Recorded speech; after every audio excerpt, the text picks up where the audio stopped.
गांधी जी की जो जुबान काट करके लाएगा उसको 11 लाख रुपए मिलेंगे।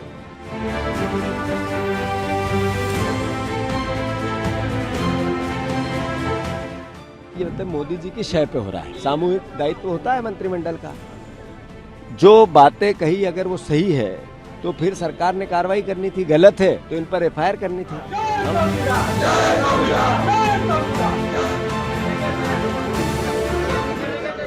देश के प्रधानमंत्री पहले तो जवाब दे कि क्या इस देश के नेता विपक्ष की हत्या करने की कोशिश भारतीय जनता पार्टी और उनके आनुषंगिक संगठन के रूप में, शिंदे सेना के रूप में ये लोग करने की कोशिश कर रहे हैं।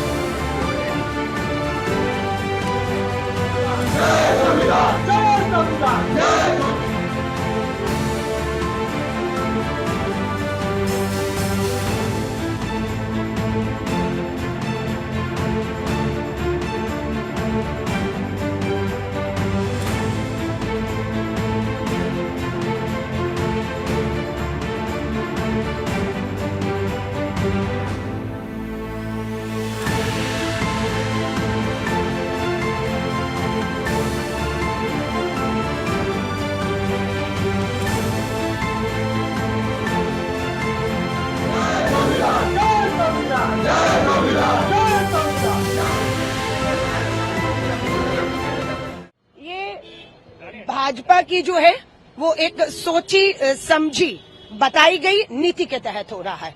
भाजपा के महाराष्ट्र से समर्थित पार्टी के विधायक हो, आपके भाजपा के सांसद केंद्रीय मंत्री हो, भाजपा के ही आपके दिल्ली के नेता हो, कोई जबान काटने पर 11 लाख की इनाम की घोषणा करता है, कोई इंदिरा गांधी जी जैसा हाल होगा ये धमकी देता है, कोई आतंकी बता रहा है। हर तरीके से ये भाजपा समर्थित पूरा चल रहा है। और अकेला राहुल गांधी ही क्यों, कांग्रेस में तो बहुत नेता हैं, सिर्फ राहुल गांधी ही क्यों इनके जो है वो उस पे है, टारगेट पे है। कारण सिर्फ एक ही है कि वो राहुल गांधी भारत जोड़ो यात्रा, भारत जोड़ो न्याय यात्रा करके देश को एक जोड़ने की बात करते हैं। बुलडोजर नीति के खिलाफ राहुल गांधी बोले, जिसपे सुप्रीम कोर्ट ने मोहर लगाते हुए पूरे इनके भाजपा के एजेंडे पर बुलडोजर चला दिया है।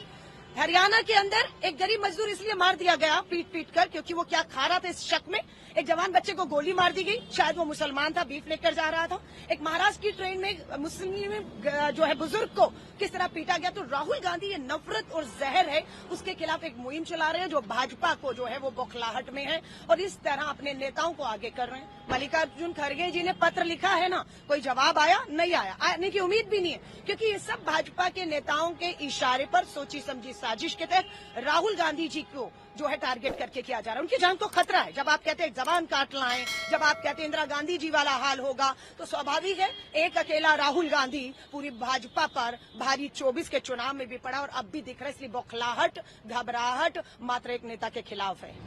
भारतीय जनता पार्टी के एक नेता ने दिल्ली में पिछले सप्ताह राहुल गांधी जी को जान से मारने की धमकी एक तरीके से दिया था।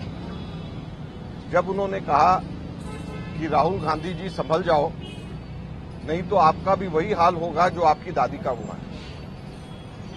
हम सब लोग जानते हैं कि स्वर्गीय इंदिरा गांधी जी ने अपनी छाती पे 34 गोलियां खाई थी और शहीद हुई थी। हम सब लोग जानते हैं कि राहुल गांधी जी के पिता, जिन्होंने शांति वार्ता शुरुआत करी, इस वजह से उनके जिस्म के चीथड़े उड़ा दिए गए। आप उस व्यक्ति को जिसके परिवार में, जिसके पिता ने, जिसकी दादी ने शहादत देश के लिए दी, आप उनके बारे में ऐसा कहते हो कि आप संभल जाओ, आप बोलो मत कुछ भी, नहीं तो आपका भी वही हाल होगा जो आपकी दादी का हुआ है।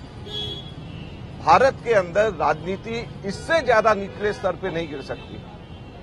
चलिए, एक व्यक्ति ने कह दिया, हो सकता है उसके अपने निजी विचार हो सकता है कि वो अपने आकाओं को खुश करना चाह रहा हो, लेकिन ना तो उसके आकाओं ने, ना भारतीय जनता पार्टी के नेताओं ने उसको चुप कराने की कोशिश करी, ना उसकी भर्त्सना करी। उसके 2-3 दिन के बाद में भारतीय जनता पार्टी के ही सहयोगी दल ने, उसके एक नेता ने, विधायक ने ये कह दिया कि राहुल गांधी जी की जो जुबान काट करके लाएगा उसको 11 लाख रुपए मिलेंगे। क्या ये राजनीति है? आपको जिसकी बात पसंद नहीं, आपको जिसकी आवाज पसंद नहीं, आपको इसलिए उसकी बात पसंद नहीं, इसलिए उसकी आवाज पसंद नहीं क्योंकि वो अक़लियत की बात करते हैं, माइनॉरिटीज की बात करते हैं, दलितों की बात करते हैं, पिछड़े वर्गों की बात करते हैं, मजदूरों की बात करते हैं, संविधान को बचाने की मांग करते हैं। इसलिए आप कहते हैं कि उनकी जुबान काट लेगा जो उसको 11 लाख मिलेंगे। आपको उसकी आवाज, उसकी बात पसंद नहीं, इसलिए आप कहते हैं कि तुम्हारा भी वही हाल होगा उसी तरीके से जो तुम्हारी दादी का हुआ था। मैं एक चीज बता देना चाहता हूं भारतीय जनता पार्टी को, ये कांग्रेस पार्टी है और ये राहुल गांधी है। जान से मारने की धमकी से हम लोग किसी भी तरीके से डरने वाले नहीं हैं।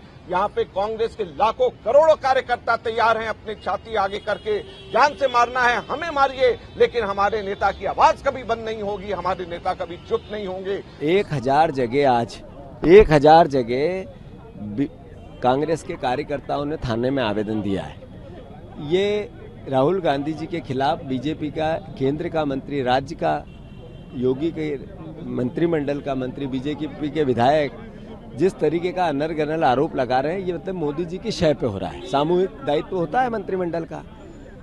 जो बातें कही अगर वो सही है तो फिर सरकार ने कार्रवाई करनी थी, गलत है तो इन पर FIR करनी थी। हम थाने में आए, 2 घंटे तक हमने अपनी बात कही। 1000 जगह हमारे कार्यकर्ता थानों में गए, आवेदन लिए गए, जांच करेंगे 14 दिन। ये मैसेज है कि लोकतंत्र खतरे में है, संविधान खतरे में है। मोदी जी को विरोध पसंद नहीं है। राहुल गांधी जी देश की अस्मिता के लिए, देश की एकता और अखंडता के लिए 4000 किलोमीटर पैदल चले, संविधान बचाने के लिए चले। देश के चुनाव जब आम हुए तब भी यही मुद्दा था, यही मुद्दे की लड़ाई है, लड़ते रहेंगे। संजय गायकवाड़ नामक एक अपराधी किस्म का एक आमदार जो इस देश के नेता विपक्ष माननीय राहुल गांधी जी की जुबान काटने के लिए 11 लाख रुपए देने की सुपारी की बात करता है। ये शिंदे गुट जो खुद मुख्यमंत्री है, उनकी शय के ऊपर यहां के आमदार ने जिस तरह की हरकत करी, देश के प्रधानमंत्री पहले तो जवाब दे कि क्या इस देश के नेता विपक्ष की हत्या करने की कोशिश भारतीय जनता पार्टी और उनके आनुषंगिक संगठन के रूप में, शिंदे सेना के रूप में ये लोग करने की कोशिश कर रहे हैं। और ये पुलिस प्रशासन जो उस आमदार की कभी गाड़ी साफ करता है, कभी भू माफिया के रूप में जो जहां की जमीनों के ऊपर कब्जा करने का काम, गरीबों के खिलाफ डकैती करने का काम, हत्या के प्रयास के कई आपराधिक मामले में मुकदमे दर्ज है, उसको प्रशासन कहीं ना कहीं सुरक्षा मुहैया कराने का काम करता है। आज देश के नेता के खिलाफ कितना बड़ा बयान दिया जाता है, उनको धमकी दी जाती है, FIR करने के लिए 4 घंटे लगते हैं। हमने सीधी FIR दर्ज कराई है, इसकी गिरफ्तारी होना चाहिए। और ये बताए देश के प्रधानमंत्री और यहाँ के मुख्यमंत्री क्या महाराष्ट्र के अंदर और 2 दिन बाद यहाँ के महापुरुषों की मूर्तियों का इनॉग्रेशन करने वाले हैं, और क्या उनके विचारों को कभी मानेंगे?